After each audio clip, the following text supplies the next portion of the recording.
لا حول ولا قوة إلا بالله العلي العظيم. أعوذ بالله من الشيطان الرجيم. بسم الله الرحمن الرحيم. الحمد لله الذي جعل الحمد مفتاحا لذكره وسببا للمزيد من معرفته ودليلا على آلائه وعظمته، ثم الصلاة والسلام والتحية والإكرام على النبي المكي المدني القرشي الحاشمي الذي سمي في السماء بأحمد وفي الأرض بأبي القاسم محمد، وعلى آلہ الطیبین الطاہرین المعصومین، سیما علی بقیت اللہ فی الارضین. روحی وارواح العالمین لتراب مقدمہ الفدا، ولعنت الدائمۃ علی اعدائہم اجمعین من لحظتنا ھذا الی قیام یوم الدین. اما بعد فقد قال الله تبارك وتعالى في كتابه المبين وقوله الحق وهو أصدق الصادقين. بسم الله الرحمن الرحيم. ومن عمل صالحا من ذكر أو أنثى وهو مؤمن فلنحيينه حياة طيبة ولنجزينهم أجرهم بأحسن ما كانوا يعملون. صلوات پڑھے محمد وآل محمد.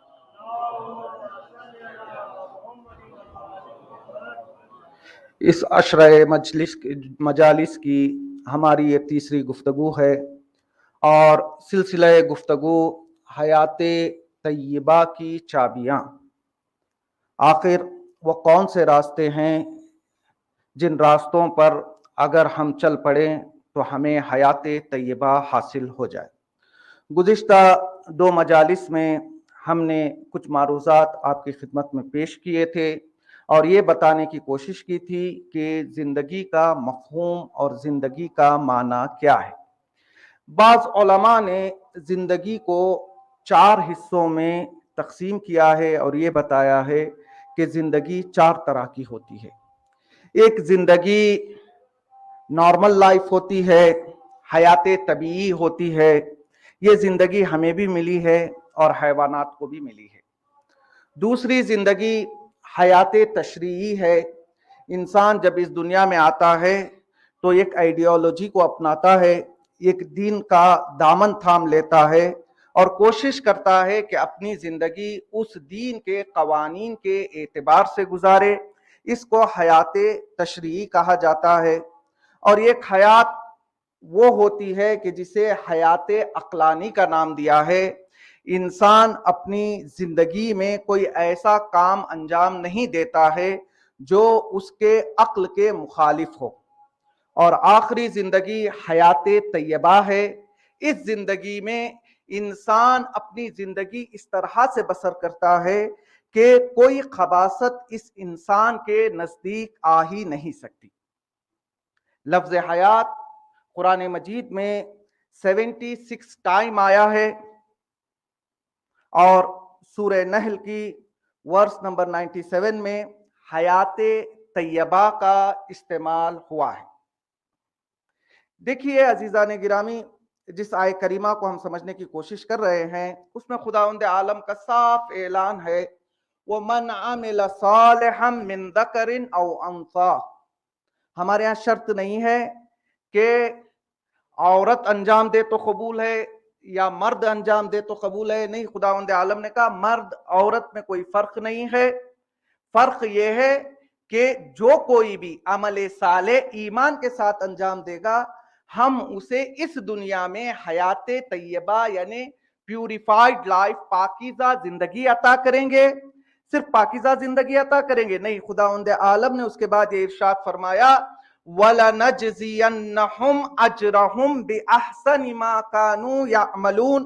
صرف ہم حیات طیبہ نہیں عطا کریں گے بلکہ حیات طیبہ کے ساتھ ساتھ انہیں ایک ایسا انعام دیں گے، ایک ایسی جزا دیں گے جو ان کے عمل سے کہیں زیادہ بہتر ہوگا۔ اب مسئلہ یہ ہے کہ ہمیں یہ کوشش کرنی چاہیے کہ ہم جو بھی عمل انجام دے رہے ہیں وہ اخلاص کے ساتھ انجام دیں۔ ایسے ہی خداوند عالم نے مولا کائنات کی ایک ضربت کو افضل من عبادت ثقلین نہیں کہا، بلکہ علی کی ایک ضربت پورے خلوص کے ساتھ تھی۔ خداوند عالم نے کہا یہ ایک ضربت نہیں ہے بلکہ ثقلین کی عبادت پر بھاری ہے۔ کوئی بھی عمل ہم انجام دیں، کوشش کریں کہ خلوص کے ساتھ ہم عمل کو انجام دیں۔ میں ایک چھوٹی سی داستان کا سہارا لے کر پھر اپنی بات کو آگے بڑھانا چاہوں گا۔ آپ لوگوں نے شیخ عباس قمی کا نام تو سنا ہے کہ جنہوں نے مفاتیح الجنان کو تالیف کیا ہے، ہمارے ہر گھر میں یہ کتاب موجود ہے۔ ان کی دوسری کتابیں بھی ہیں، انہی کتابوں میں سے ایک کتاب کا نام ہے منازل الآخرہ۔ اس کتاب میں مرحوم شیخ عباس قمی ایک داستان نقل کرتے ہیں، کہتے ہیں کہ ایران میں ایک عالم دین تھے کہ جن کا نام خلیل تہرانی تھا۔ یہ تہران کے رہنے والے تھے، نام خلیل تھا، خلیل تہرانی۔ ان کے حوالے سے شیخ عباس قمی اپنی کتاب میں یہ سٹوری نقل کرتے ہیں کہ یہ آغا خلیل تہرانی خم میں تعلیم حاصل کر رہے تھے۔ جو لوگ زیارت کے لیے گئے ہیں وہ اچھی طرح سے جانتے ہیں کہ بی بی معصومہ کے حرم کے فوراً بعد ایک بہت بڑا مدرسہ ہے کہ جسے آج کل فیضیہ کہا جاتا ہے۔ یہ مدرسہ فیضیہ دو حصوں میں تقسیم ہے۔ جو حرم سے لگا ہوا حصہ ہے وہ دارالشفا ہے، اس کے بعد جو روڈ کی طرف حصہ ہے وہ مدرسہ فیضیہ ہے۔ انقلاب سے پہلے بہت سارے لوگ وہاں پہ تعلیم حاصل کیا کرتے تھے، تو یہ خلیل تہرانی بھی وہیں پر تعلیم حاصل کر رہے تھے۔ اب شیخ عباس قمی انہی کی زبانی ان کی داستان سناتے ہیں، کہتے ہیں کہ آغا خلیل تہرانی نے یہ نقل کیا کہ سردی کا موسم تھا اور میرے پاس پیسے نہیں تھے، چونکہ آپ جانتے ہیں ایران میں سردی کے موسم میں اگر بخاری نہ ہو تو پھر برداشت کرنا کافی سخت ہو جاتا ہے۔ انہوں نے کہا میرے پاس پیسے نہیں تھے۔ طالب علم، چونکہ لوگ شاید کچھ لوگ یہ سمجھتے ہیں کہ مولانا بن جانا آسان ہے یا ان کے پاس پیسہ زیادہ ہوتا ہے، ایسی بالکل بات نہیں ہے۔ ہر طالب علم طرح طرح کی مشکلات دیکھتا ہے تب کہیں جا کر علم کو حاصل کر پاتا ہے۔ اب یہ مدرسے میں تعلیم حاصل کر رہے ہیں، ان کے پاس پیسہ نہیں ہے، قیامت کی سردی ہے اور کھانے کے لیے بھی پیسہ نہیں ہے، قیامت کی بھوک بھی لگی ہوئی ہے۔ کہیں سے کچھ پیسوں کا انتظام ہوا۔ اب یہ مدرسے سے نکلتے ہیں یہ سوچ کر کہ بازار جاؤں گا، بازار جانے کے بعد پہلے تیل خریدوں گا، پھر کچھ کھانے کے لیے سامان خریدوں گا۔ اب اس نیت کے ساتھ وہ مدرسے سے باہر نکلتے ہیں۔ جیسے وہ مدرسے سے باہر نکلتے ہیں کیا دیکھتے ہیں کہ حرم میں بی بی معصومہ سلام اللہ علیہا کے نزدیک ایک عورت اپنے دو چھوٹے چھوٹے بچوں کے ساتھ بیٹھی ہوئی ہے۔ ان سے رہا نہ گیا، یہ اس کے قریب گئے، جانے کے بعد پوچھا کہ اے محترمہ، سردی کا موسم ہے، اتنی زیادہ سردی میں تم اپنے دو چھوٹے چھوٹے بچوں کے ساتھ حرم کے باہر کیوں بیٹھی ہوئی ہو؟ اس خاتون نے بتایا کہ میں ایک بیوہ خاتون ہوں، یہ بچے یتیم بچے ہیں، میں اس شہر کی رہنے والی نہیں ہوں، اس شہر میں نہیں ہوں، میرے پاس نہ رہنے کے لیے جگہ ہے نہ بچوں کو کھلانے کے لیے کچھ پیسہ ہے۔ اب آغا خلیل تہرانی کہتے ہیں دیکھیں سردی کا موسم ہے، بھوک بھی لگی ہوئی ہے، ایسی حالت میں انسان کچھ اپنے پیٹ کا انتظام کرنے کے لیے بڑی مشکل سے کچھ پیسوں کا انتظام کر کے گھر سے باہر نکلا ہے۔ آغا کہتے ہیں کہ میں نے اسی وقت نیت کی کہ میرا کھانا ضروری نہیں ہے، میں ٹھنڈ کو برداشت کر سکتا ہوں، لیکن یہ یتیم چھوٹے چھوٹے بچے سردی کو برداشت نہیں کر سکیں گے۔ انہوں نے جو پیسہ ان کے پاس تھا وہ پیسہ لیا، اس محترمہ سے کہا سب سے پہلا کام چلو میں تمہیں کسی مسافر خانے میں جگہ دلاتا ہوں۔ اب محترمہ کو دو بچوں کو لے کر یہ مسافر خانے گئے۔ مسافر خانے والے سے کہا میرے پاس پورا پیسہ نہیں ہے، کچھ پیسہ میں ایڈوانس کے طور پر تمہارے پاس رکھتا ہوں، انشاءاللہ مجھے خدا پر بھروسہ ہے اگر اللہ نے چاہا تو کل پیسوں کا انتظام ہو جائے گا۔ باقی کچھ پیسہ وہ لے جاتے ہیں بازار سے جو اپنے لیے خریدنا تھا کھانے کے لیے، بازار سے کچھ چیزیں خریدتے ہیں، اس بیوہ خاتون اور بچوں کے حوالے کرتے ہیں، اور بیوہ خاتون ان کے لیے دعا دیتی ہے، کہتی ہے کہ خداوند عالم آپ کو ترقی دے اور آپ کے رزق میں اضافہ ہو۔ اسے یہ پتا نہیں کہ رزق تو ہے ہی نہیں، جتنا تھا وہ ان کے حوالے کر دیا ہے۔ اب یہ اخلاص کے ساتھ دیکھیں، میں یہ سمجھانا چاہ رہا ہوں اخلاص کی قیمت کیا ہے۔ خدا نے کیا کہا؟ وَمَنْ عَمِلَ صَالِحًا مِّن ذَكَرٍ أَوْ أُنثَىٰ وَهُوَ مُؤْمِنٌ، جو بھی عمل صالح انجام دے گا۔ اب یہ مسافر خانے سے نکلتے ہیں، واپس مدرسے دار الشفا آتے ہیں، یہ کہتے ہیں کہ بھوک کے مارے مجھے رات بھر نیند نہیں لگ رہی تھی اور ٹھنڈک بھی تھی، لہٰذا میں چراغ جلا کر اپنے کمرے میں بیٹھا ہوا تھا۔ میں نے ایک دفعہ مدرسے کے باہر دیکھا، کیا دیکھا کہ ایک آدمی ہے جو مدرسے کی صحن میں ٹہل رہا ہے۔ انہوں نے کہا کوئی ہوگا جو اپنے کام سے آیا ہوگا۔ کچھ دیر بعد انہوں نے دیکھا کہ وہی آدمی ان کے کمرے کے باہر آ کر کھڑا ہوا ہے۔ انہوں نے دروازہ کھولا، پوچھا کہ آپ کے یہاں آنے کا مقصد کیا ہے؟ اس آنے والے نے بتایا کہ میرا ایک جوان بیٹا ہے، وہ بہت ہی زیادہ بیمار ہے۔ انہوں نے کہا کہ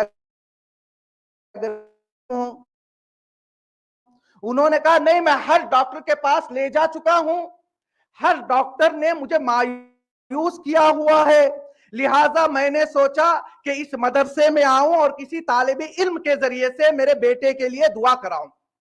میں دعا تعویذ میں ایکسپرٹ تو نہیں تھا، لیکن میں نے اپنے اساتذہ سے سنا تھا کہ اگر کوئی بیمار آدمی کے لیے 21 مرتبہ سورہ الحمد کی تلاوت کرتا ہے اور اسے پانی میں دم کر کے مریض کو پلا دیتا ہے تو اسے شفا ملتی ہے۔ بس میرا یہ عقیدہ مضبوط تھا، میں نے پانی منگوایا اور میں نے 21 مرتبہ سورہ حمد کی تلاوت کی اور اسے واپس دے دیا۔ اب یہ شخص جو چلا جاتا ہے، صبح کیا وعدہ ہے مسافر خانے میں؟ پیسہ لے کے آؤں گا، اور ادھر یہ انسان آتا ہے واپس چلا جاتا ہے، اب انہیں یقین نہیں شفا ہوگی نہیں ہوگی، یہ بھول گئے، یہ سو گئے۔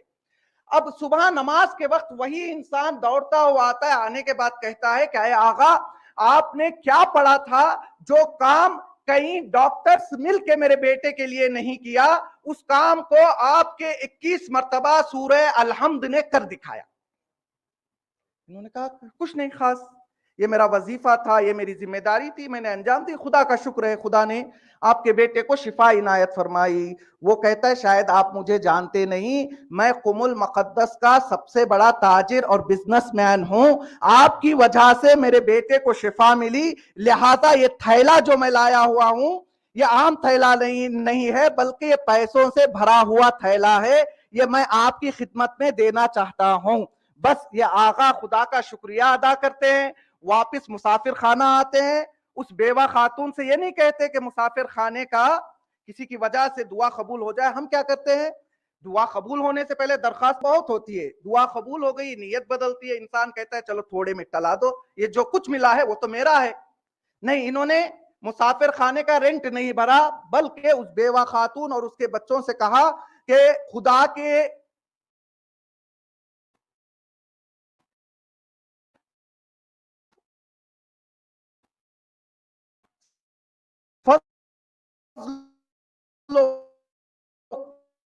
کرم سے مجھے اتنا پیسہ مل گیا ہے، میں چاہتا ہوں یہ چلے گئے، اور اسی ایک الحمد کی برکت سے وہ زمانے کے بہت بڑے طبیب بنے، یہاں تک کہ نجف اشرف میں انہوں نے اپنا ایک مطب بھی کھولا۔ یہ داستان۔ اب شیخ عباس قمی کے استاد آغائے نوری، جو شیخ عباس قمی کے بھی استاد تھے، انہوں نے ایک کتاب لکھی، کتاب کا نام رکھا دار السلام۔ اس کتاب میں انہوں نے علماء کے جو خواب تھے، جو لوگ مرنے کے بعد آ کر خواب بیان کرتے ہیں، وہ سارے خوابوں کو ایک کتاب میں جمع کیا، اس کتاب کا نام رکھا دار السلام۔ اب آغائے نوری کہتے ہیں کہ میں نے ایک دن خواب میں خلیل تہرانی کو دیکھا، زمانہ گزر گیا، ان کا انتقال ہوا، اب شیخ عباس قمی کے استاد ان کو خواب میں دیکھ رہے ہیں، خواب میں اس حالت میں دیکھ رہے ہیں کہ ان کے آس پاس محلے ہی محلے ہیں، پیلیسز ہیں۔ ایک مرتبہ آغائے نوری نے پوچھا کہ اے خلیل تہرانی، کیا تمہیں یہ سب کچھ تمہارے علم کی وجہ سے ملا؟ کہا نہیں۔ کہا کیا تمہاری نمازوں کی وجہ سے ملا؟ کہا نہیں اس لیے بھی نہیں ملا ہے. پھر پوچھا آخر ملا تو کس وجہ سے ملا؟ تو آقا خلیل طہرانی نے کہا کہ میری ساری نمازیں ایک طرف، میرا سارا علم ایک طرف، میری ساری خدمتیں ایک طرف، یہ سب کچھ جو مجھے ملا ہے صرف اور صرف اس ایک رات کے عمل صالح کی وجہ سے ملا ہے جو میں نے اس یتیم بچوں اور بیوہ کے لیے انجام دیا. اب عمل صالح کے لیے ضروری نہیں کہ بڑے بڑے کام آپ جو ہے انجام دیں. کوئی عمل بھی ہو، چھوٹا ہو، جو ہے بہت ہی چھوٹا عمل ہو، راستے میں پتھر پڑا ہوا ہے، اب پتھر کو ہٹا دے، لیکن دل میں خیال یہ ہو کہ میں اس لیے نہیں ہٹا رہا ہوں کہ لوگ میری تعریف کریں گے، بلکہ میں اس لیے ہٹا رہا ہوں چونکہ خدا کو میرا یہ فعل پسند آ جائے. لہٰذا عزیزان گرامی، خداوند عالم نے کہا وہ لوگ کامیاب ہیں، میں ان کو حیات طیبہ دوں گا یہاں بھی اور آخرت میں بھی، جن کے پاس دو کنڈیشنز ہوں گے. پہلی کنڈیشن عمل صالح کے ساتھ یعنی ایمان کے ساتھ انجام ہوگا، تب کہیں جا کر خدا کی بارگاہ میں قبول ہوگا. سلسلہ گفتگو ہے حیات طیبہ کی چابیاں. کل ہم نے ایک چابی کی طرف اشارہ کیا. اگر ہم چاہتے ہیں کہ ہمیں حیات طیبہ مل جائے تو ہمیں چاہیے کہ ہم حسین کے در سے جڑے رہے. جب تک ہمارا ناتا، ہمارا رشتہ امام حسین علیہ السلام کے در سے رہے گا، اس وقت تک یہ امید باقی رہے گی کہ ہمیں اس در سے حیات طیبہ عطا ہو جائے گی. دیکھیں انسان زندگی میں آتا ہے، پھر میں جو ہے دہراؤں گا، یہاں آنے کے بعد طرح طرح کے مشکلات میں محو ہو کے رہ جاتا ہے. اسے پتہ ہی نہیں چلتا کہ خدا نے مجھے اس دنیا میں بھیجا ہے تو میری زندگی کا مقصد کیا ہے. بس بچوں کو سمجھانے کے لیے پھر میں ایک چھوٹی مثال کا سہارا لوں گا، پھر اپنی بات کو آگے بڑھاؤں گا. آپ لوگوں نے پیانو تو دیکھا ہوگا جس سے موسیقی اور میوزک نکلتی ہے. ایک حکایت ہے، ایک داستان ہے کہ اس پیانو پر ایک پلاسٹک کا کور چڑھا ہوا تھا، ایک جگہ سوراخ لگا ہوا تھا. ایک دن غلطی سے چوہا اس پیانو کے اندر چلا جاتا ہے. سوراخ کا راستہ کھلا ہوا تھا، یہ اندر تو چلا گیا، لیکن اب واپس آنے کا راستہ اسے پتا نہیں چل رہا ہے. اب یہ واپس آنے کے چکر میں کبھی پیانو کے کی بورڈ پر یہ کیپر یہ اپنے قدموں کو رکھتا ہے، ایک طرح کی آواز سنتا ہے. دوسرے کی پر اس نے قدم رکھا، دوسری آواز. 7 کیس ہوتے، 7 کی پر اس نے آواز رکھی، الگ الگ طرح کی آواز آئی.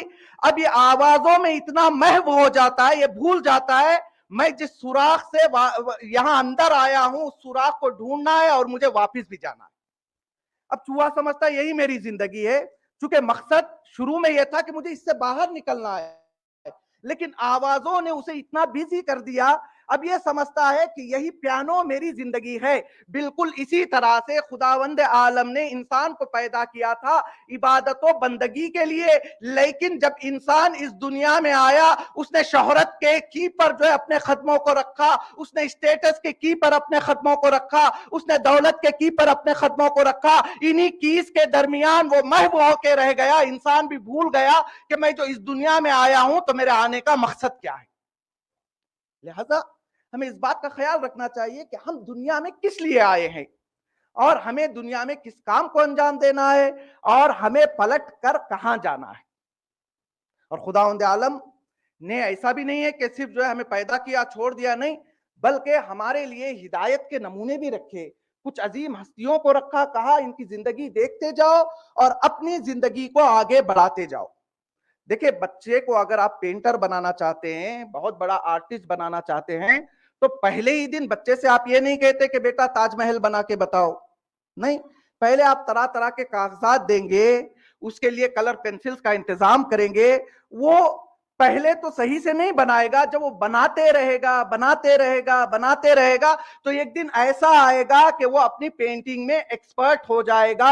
بالکل اسی طرح سے خداوند عالم نے ہدایت انسانیت کے لیے 14 نمونے بھیجے، کہا کہ ان نمونوں کو دیکھتے جاؤ، پریکٹس کرتے جاؤ، انشاءاللہ تمہیں بھی حیات طیبہ عطا ہو جائے. خداوند عالم نے 14 ہستیوں کو بھیجا تاکہ ہم انہیں نمونے عمل بنائیں اور اپنی زندگی گزارے. اب ایسا بھی نہیں کہ کوئی کہے معصوم کہاں، ہم کہا نہیں، معصوم جیسے ہم بن بھی نہیں سکتے. مولا کائنات نے اپنے اصحاب سے کہا تھا کہ تم سوچنا بھی نہیں ہے کہ تم میرے جیسے بن جاؤ گے. لیکن مولا کائنات نے کہا میرے جیسے بن نہیں سکتے, لیکن کم از کم میری مدد کرو. کس چیز میں؟ تقوی اور اجتہاد میں. تو عزیزان گرامی, ہمیں چاہیے کہ ہم یہ کوشش کریں کہ حیات طیبہ کو حاصل کریں, تاکہ جس مقصد کے لیے خداوند عالم نے ہمیں پیدا کیا ہے وہ مقصد بھی پورا ہو جائے, یہاں بھی خوشحال زندگی گزرے, اور جب اس دنیا کو چھوڑ کر دوسری دنیا میں پہنچے تو وہاں بھی ہماری زندگی خوشحال گزرے. آج میں حیات طیبہ کی ایک اور کی طرف اشارہ کرنا چاہوں گا. وہ چابی اور وہ کی ہے دین. چونکہ معصوم نے ایک روایت میں یہ ارشاد فرمایا, الدین یعصم, دین لوگوں کو طرح طرح کی مشکلات سے بچاتا ہے. اگر ہم چاہتے ہیں کہ ہمیں حیات طیبہ مل جائے تو پھر ہمیں چاہیے کہ ہم دین کا دامن تھام لیں. دیکھیں, جب انسان دین میں داخل ہو جاتا ہے, دین کیا کہتا ہے کہ رشوت نہ لو, تو پھر انسان رشوت نہیں لیتا. دین کیا کہتا ہے جھوٹ نہ بولو, پھر انسان جھوٹ نہیں بول سکتا. دین کیا کہتا ہے؟ دین کہتا ہے اپنے مومن بھائی کی غیبت نہ کرو, تو پھر انسان غیبت نہیں کرے گا. دین کہتا ہے اپنے مومن بھائی پر تہمت نہ لگاؤ, پھر انسان تہمت سے بچ جائے گا. بہت سارے لوگ یہ بھی کہتے ہیں ارے یہ سارے قوانین پر چلنے کے لیے دین کی ضرورت کیا ہے, ہم دین کے بغیر بھی تو قوانین بنا سکتے ہیں. جیسے ہوتا ہے ایک کنٹری چلتی ہے تو اس کے لیے کچھ قوانین وضع کیے جاتے ہیں, جاری کیے جاتے ہیں, اور قوانین پر جب انسان عمل کرتا ہے تو اچھی طرح سے زندگی گزرتی ہے. بعض لوگ کہتے ہیں دین کی ضرورت کیا ہے, دنیا بھی قوانین بنا سکتی ہے, ہم قوانین کو فالو کریں گے, بغیر دین کے بھی ہم ایک کامیاب زندگی کو گزار سکتے ہیں. دیکھیں, دین کے قوانین میں اور دنیا کے قوانین میں کچھ بنیادی ڈیفرنسز ہے. انشاءاللہ دو چار کی طرف میں اشارہ کروں گا, پھر اپنی بات کو آگے بڑھاؤں گا. دنیا کا جو قانون بنتا ہے نا, وہ صرف اور صرف جسم کے لیے بنتا ہے. اب کوئی دنیا کا ایسا قانون بتائیے جو روح کے لیے بنا ہوا ہو. دنیا کا قانون جسم کے لیے ہے, لیکن دین کا قانون انسان کے جسم اور روح دونوں کے لیے ہوتا ہے. دین تو یہ کہتا ہے کہ تمہیں عمل کرنے کی ضرورت نہیں, دل میں تم کسی عمل صالح کی نیت کرو گے تب بھی تمہیں ثواب ملے گا. اگر میں کسی سرکاری ادارے میں جا کر کہوں کہ میں نے دل میں نیت کی تھی, اس کی مجھے جزا اور انعام چاہیے, کیا وہ دیں گے؟ وہ کہیں گے نہیں, جب تک عمل میں نہیں آئے گا تب تک ہم نہیں دیں گے. لہذا دین کے قانون اور دنیا کے قانون میں سب سے پہلا فرق یہ ہے کہ دنیا کا قانون جسم کے لیے ہوتا ہے اور دین کا قانون روح کے لیے ہوتا ہے. دنیا اور دین کے قوانین کے فروق میں سے ایک فرق یہ بھی ہے کہ دنیا کے قانون میں ریا چلتی ہے, دین کے قانون میں ریا نہیں چلتی, بلکہ اخلاص کی شرط ہے. مثال کے طور پر اگر آپ کو ٹی آر اے میں آپ کا ٹیکس بھرنا ہو تو آپ جا کے یہ نہیں کہ آپ کہیں جا کر کہ میں اخلاص کے ساتھ اپنا ٹیکس دے رہا ہوں. وہ کہیں گے اخلاص نہیں, تم زبردستی بھی دو تو ہم لیں گے ہی, قبول کریں گے ہی, تمہیں دینا ہی ہے. لیکن دین نے کیا کہا اگر ریا کے ساتھ زبردستی خلوص کے بغیر کوئی کام انجام دو گے تو پھر تمہارا کوئی عمل قبول نہیں ہوگا. تو پتا چلا دنیا کے قانون میں ریا چلتی ہے, لیکن دین کا قانون ایسا ہے کہ جس قانون میں ریا کی کوئی گنجائش نہیں ہے, بلکہ اخلاص کے ساتھ ہوگا تب جو ہے قبول ہوگا.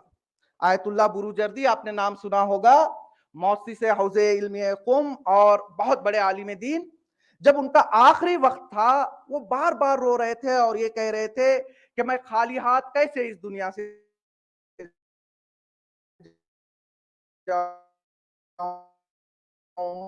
میں خالی ہاتھ کیسے اس دنیا سے جاؤں.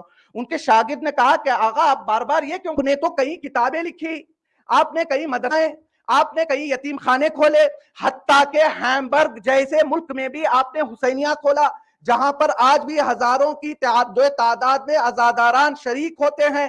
آقا نے کہا کہ یہ سب کچھ کیا ہے مجھے بھی پتا ہے, لیکن مجھے یہ پتا نہیں ہے کہ کون سا عمل قبول ہوا ہے اور کون سا عمل اخلاص کے ساتھ تھا. زیادہ عمل انجام دینا مہم نہیں ہے, بلکہ وہ عمل مہم ہے کہ جو اخلاص کے ساتھ ہو.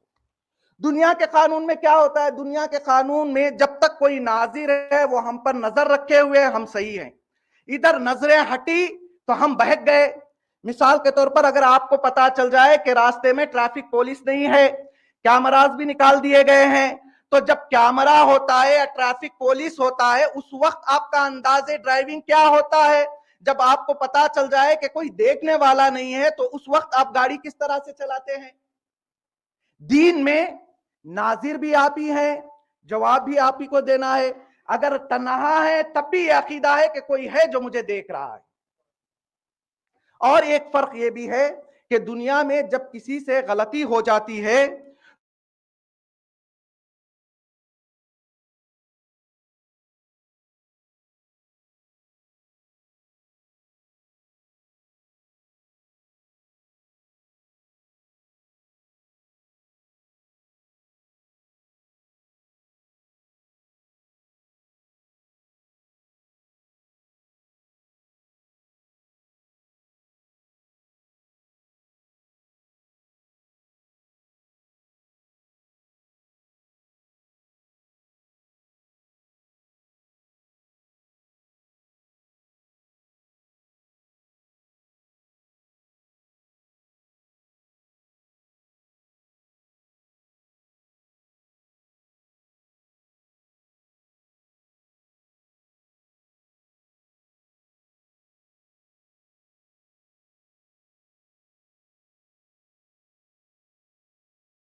لیکن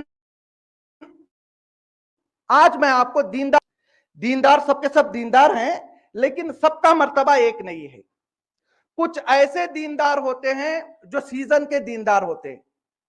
محرم آیا تو کالا کپڑا پہن لیا، جمعہ آیا تو نماز میں چلے گئے، لیکن اتفاق سے اگر گھومنے کے لیے چلے گئے دریا کے پاس تو کپڑے اتار دیے. اگر شادی میں چلے گئے تو ڈانس گانا بھی ہو رہا ہے، اگر کسی کی میت میں چلے گئے تو سورہ یاسین بھی ہو رہا ہے. ان کو کہتے ہیں فصلی دیندار، سیزنل ریلیجیس پرسنز. وہ جیسا موقع ہوتا ہے ویسا لباس پہن لیتے ہیں. تاریخ میں ہے بہت زیادہ نمونے ہیں، دامن وقت میں گنجائش نہیں. ہارون الرشید کو لے لیجئے.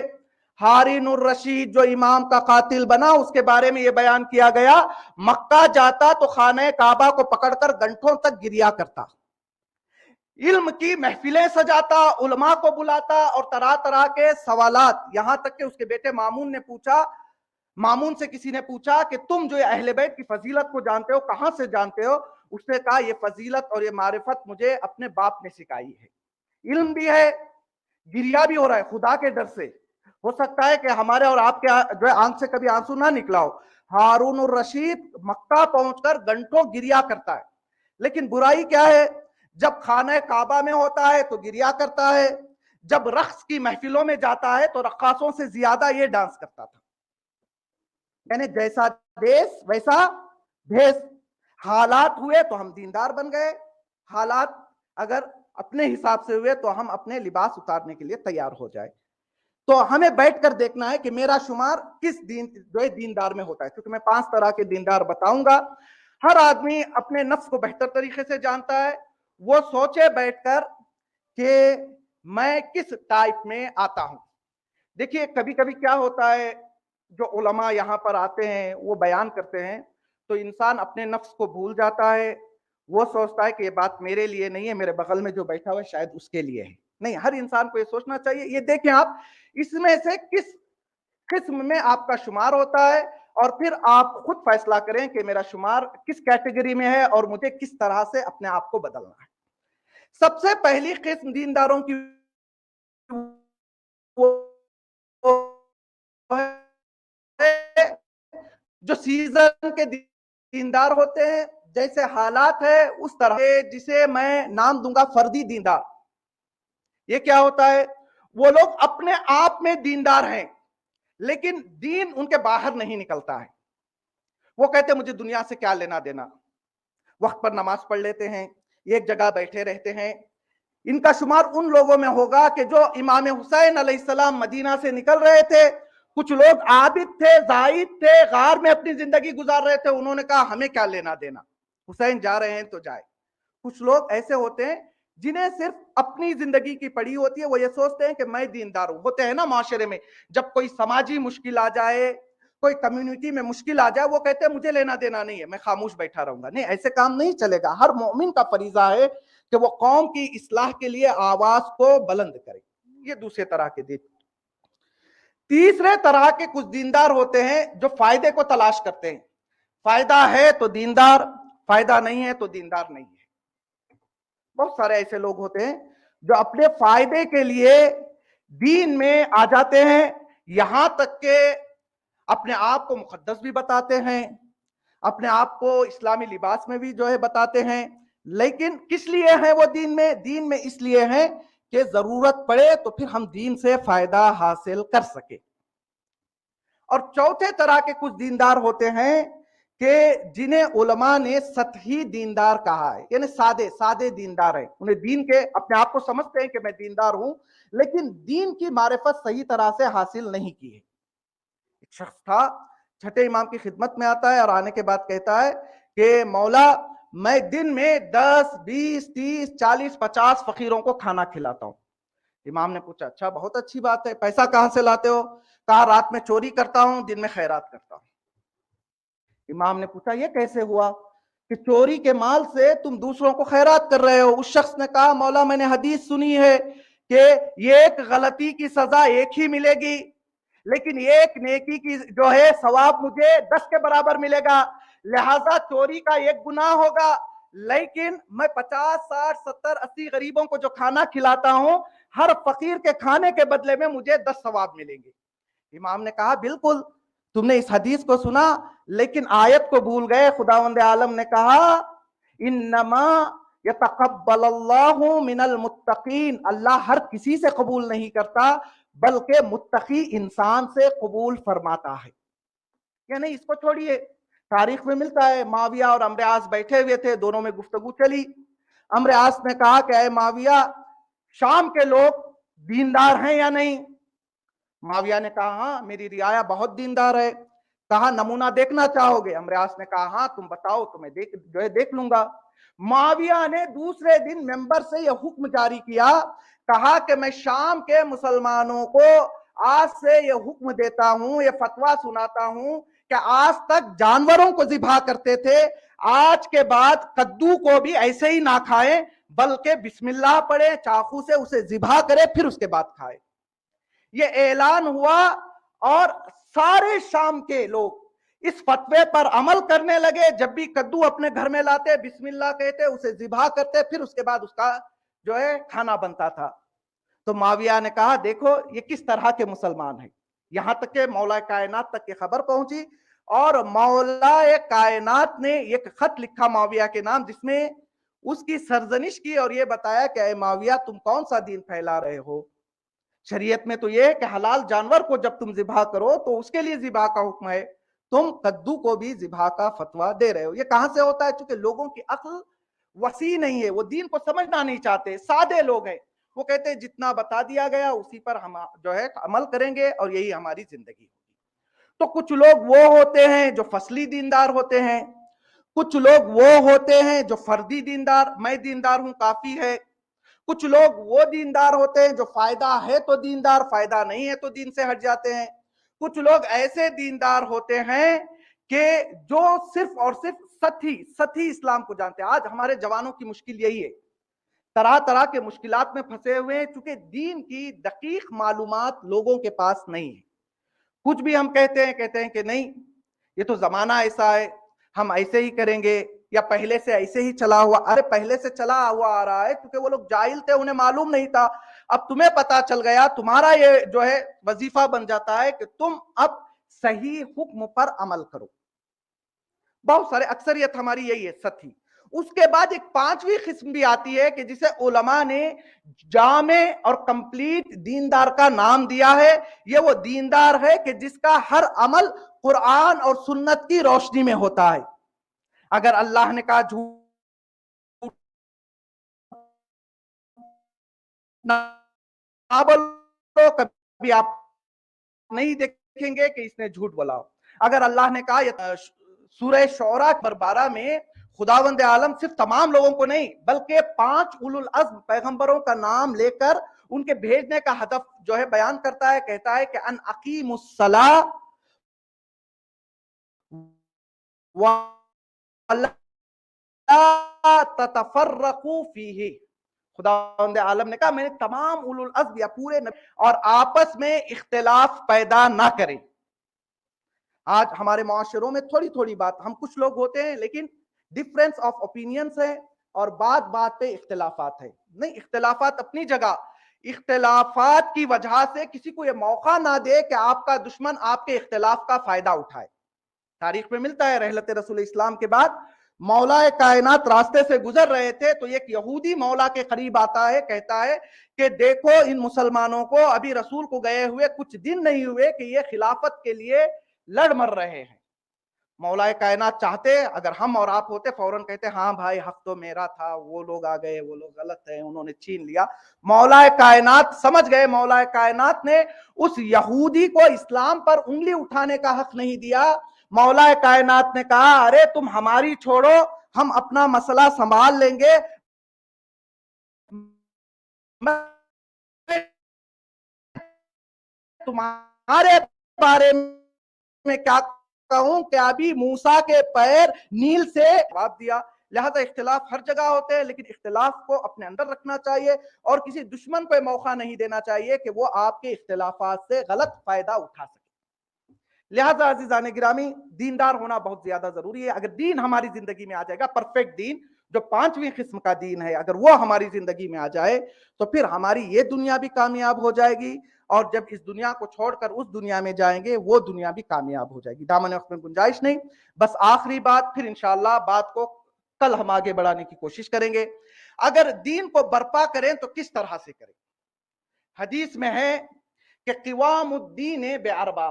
اگر کوئی چاہتا ہے معاشرے میں، اپنی سوسائٹی میں، اپنی کمیونٹی میں دین کو قائم کرے، دین کو برپا کرے، تو وہ 4 لوگ ہیں کہ جن کی وجہ سے دین قائم ہوتا ہے. سب سے پہلے عالم مستعمل بعلمہ. اگر دین قائم ہوتا ہے تو ایسے عالم سے دین قائم ہوتا ہے جو عالم اپنے علم پر عمل کرتا ہے. تاریخ میں بہت زیادہ علماء ملیں گے. 7ویں امام اس دنیا سے گئے، آپ کے نائب جو ہے جو خمس اور زکوٰۃ جمع کرتے تھے، آپ کے خاص نائب تھے ایک شخص. ان کی نیت بدلی، انہوں نے کہا کہ امام 7 ہی ہوتے. آج بھی ہیں وہ فرقے، انہوں نے کہا نہیں، چونکہ جتنا مال پڑا ہوا ہے اگر 8ویں کو مانا تو مال ان کو دینا پڑے گا. انہوں نے کہا نہیں، امام اتنے ہی ہوتے ہیں. یا آپ نے کعب بن سور کے بارے میں سنا ہوگا، شام کا بہت بڑا عالم دین. ام المؤمنین نے خط لکھا، کہا کہ اے کعب بن سور، تم بڑے عالم دین ہو، تم آؤ جنگ جمل میں ذرا ہمارا حوصلہ بڑھاؤ، لوگوں سے کہو کہ وہ میرا ساتھ دے. کعب بن سور نے کہا اچھا بتاؤ تمہارا مقابلہ کس سے ہے؟ اس نے کہا میرا مقابلہ علی سے ہے. تو کعب بن سور نے جواب میں لکھا، کہا کہ اے ام المؤمنین، آپ کیا چاہتے ہیں میں اس کے خلاف فتویٰ دوں کہ جس کی شان میں قرآن کی 350 آیتیں نازل ہوئی ہیں؟ اب یہ شخص دیکھیے کیا کہا اس نے، 350 آیتیں میں خلاف نہیں بولوں گا. ام المومنین نے کہا پیسہ تیار کرو، اسے بھیج دو، خود بخود بولنے لگے گا. مال تیار ہوا، شام سے نکلے، جنگ جمل میں پہنچے اور یہ اعلان کر رہے ہیں، صرف یہ نہیں کہ ان کا ساتھ دو، بلکہ کہا ایھا المؤمنون، اے مؤمنوں، ھذہ امکم، یہ تمہاری ماں، ہی صومکم و صلاتکم، اگر نماز دیکھنا چاہتے ہو تو ام المؤمنین کے پاس دیکھو، روزہ دیکھنا چاہتے ہو تو ام المؤمنین کے پاس دیکھو. لہذا تاکید کی گئی اگر عالم اپنے علم پر عمل نہ کرے، عالم اپنے فریضے کو انجام نہ دے تو پھر دین باقی نہیں رہے گا. دوسری چیز کہا جاہل اللہ یستنکف ان یتعلم، اگر دین باقی رہے گا تو ان جاہلوں کی وجہ سے باقی رہے گا جو سیکھنا چاہتے ہیں. اگر کوئی چیز پتا نہیں ہے تو جاؤ جو جانتے ہیں ان سے پوچھو. ایک تو پتا نہیں ہے، الٹا یہ سمجھنا کہ یہی صحیح ہے، میں نے جو کہا ہے وہی چیز صحیح ہے، تو پھر امام نے کہا کہ پھر دین برپا نہیں ہوگا بلکہ بیٹھ جائے گا۔ تیسری چیز کہا غنی معروف بجوادہ، اگر دین قائم ہوگا تو ایسے پیسے والوں سے قائم ہوگا جو اپنے جود و کرم اور سخا میں معروف ہو۔ بہت سارے لوگ پیسے والے ہوتے ہیں لیکن وہ سمجھتے پیسہ ساتھ لے کے جانا ہے، وہ کسی کو دینے کے لیے تیار نہیں ہوتے ہیں۔ بینک میں ملینز پڑے ہوئے، مسجد کا چندہ مانگو، وہ کہیں گے 5000 شلنگ، پہلے یہی دیتا تھا ابھی بھی میں یہی دوں گا۔ نہیں، معصوم نے کہا اگر ایسے لوگ ہیں معاشرے میں تو پھر دین قائم نہیں ہوگا۔ اور چوتھی جس چیز کی وجہ سے دین قائم ہوگا، معصوم نے کہا بفقیر اللہ یبیع دینہ بدنیا، اگر مومن فقیر ہے تو اسے کوشش کرنی چاہیے کہ وہ اپنے دین کو دنیا کے لیے نہ بیچے اور ہر کسی کے سامنے ہاتھ کو نہ پھیلائے۔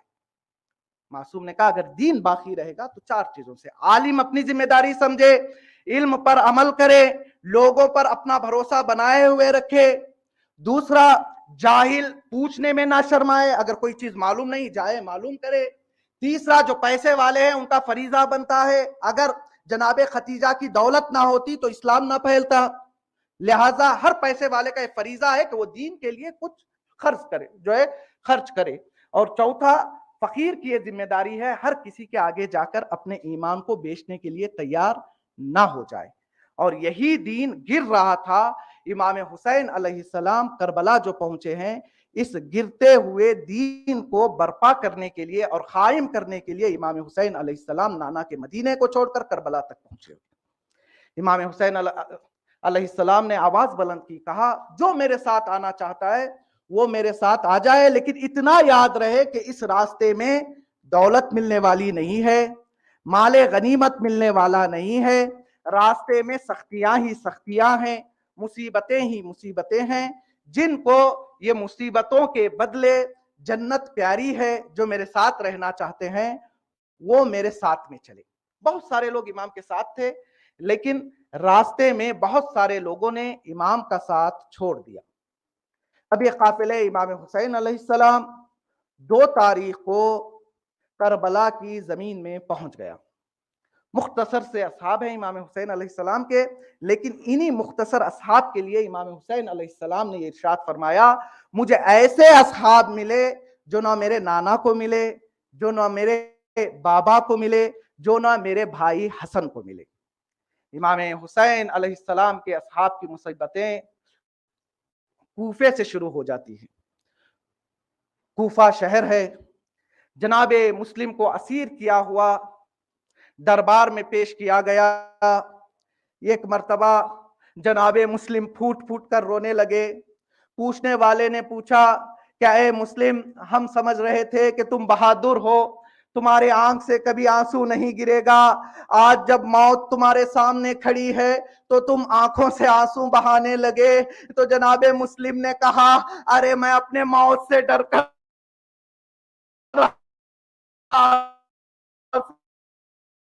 نہیں بہا رہا ہوں، بلکہ مجھے اس بات کا غم ہے کو خط لکھ کر اصحاب حسینی کو اپنے جانوں کی فکر نہیں تھی، فکر تھی تو بس مولا امام حسین علیہ السلام کے جان کی فکر ہے۔ آپ نے بارہا سنا ہوگا امام حسین علیہ السلام کے صحابی جناب سعید نے امام کی نماز کو بچانے کے لیے 13 تیر اپنے جسم پر کھائے۔ آیت اللہ بحر العلوم کہتے ہیں کہ میں ایک دن بیٹھ کر سوچنے لگا کہ کاش میں بھی کربلا میں ہوتا، میں بھی سعید کی جگہ کھڑا ہوتا اور میں بھی اپنے جسم پر تیر کھاتا۔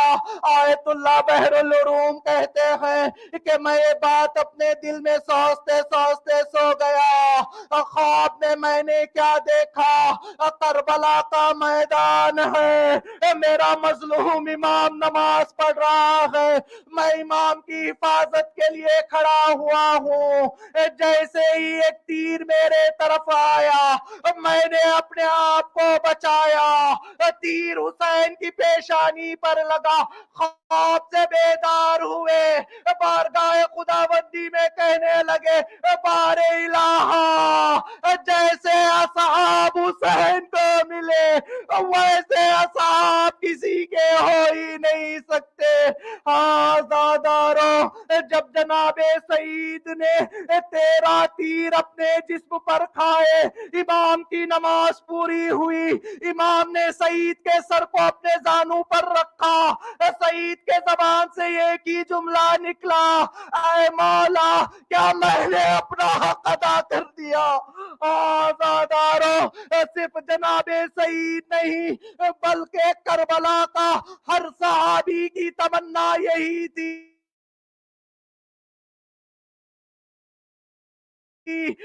کہ ہم مٹ جائے تو مٹ جائے لیکن ہمارا حسین صحابی جناب مسلم بن اوسجا جنگ کرتے کرتے زمین کربلا پر گرے تو ایک مرتبہ اصحاب حسین کو آواز دی اور کہا کہ اے حسین کے ساتھیوں، مسلم تم سے ودا لیتا ہے لیکن اس بات کا خیال رہے کہ جب تک تمہاری جان میں جان رہے حسین پر کوئی آنچ نہ آئے۔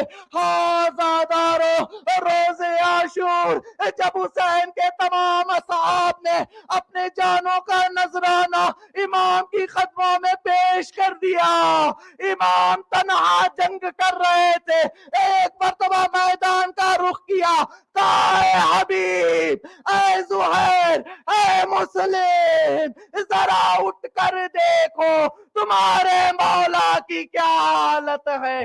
کٹے ہوئے لاشوں سے آوازیں آنے لگی، مولا موت نے ہمیں مجبور کر دیا، اگر 70 مرتبہ بھی زندگی ملے تو آپ کی نصرت میں قربان ہو جائے۔ الا لعنت اللہ علی القوم الظالمین سیعلم الذین ظلموا ای منقلب ینقلبون۔ بار الہ پروردگارہ تجھے واسطہ ہے محمد و آل محمد کا ہمارے اس مختصر سے عمل کو قبول فرما۔ بار الہ پروردگارہ تجھے واسطہ ہے محمد و آل محمد کا جو مومنین پریشان حال ہیں سب کی پریشانیوں کو دور فرما۔ بار الہ پروردگارہ تجھے واسطہ ہے محمد و آل محمد کا جو مومنین بے اولاد ہے انہیں اولاد صالح عطا فرما۔ بار الہ پروردگارہ تجھے واسطہ ہے محمد و آل محمد کا جن بھائی بہنوں کی شادی نہیں ہوئی ہے بار الہ پروردگارہ ان کے شادی کے اسباب مہیا فرما۔ بار الہ پروردگارہ جگہ جگہ پر مومنین و مومنات بیمار ہیں، بار الہ پروردگارہ سب کو جلد از جلد شفاء کاملہ و عاجلہ عنایت فرما۔ بار الہ پروردگارہ جس مرحومہ کا آج انتقال ہوا ہے بار الہ پروردگارہ تجھے واسطہ ہے محمد و آل محمد کا مرحومہ کے تمام گناہ صغیرہ و کبیرہ کو معاف فرما۔ بار الہ پروردگارہ اس مرحومہ کو جوار شہزادی فاطمہ زہرا سلام اللہ علیہا میں جگہ عنایت فرما۔ بار الہ پروردگارہ پرچم اسلام کو سر بلند فرما۔ بار الہ پروردگارہ پرچم کفر و نفاق کو سرنگون فرما۔ بار الہ پروردگارہ تیرے ولی خاص امام زمانہ کے ظہور میں تعجیل فرما اور عند الظہور ہم سب کو اس لائق بنا کہ ہم آقا کے آوان و انصار میں شمار ہو سکیں۔ ربنا تقبل منا انک انت السمیع العلیم۔ ماتم حسین۔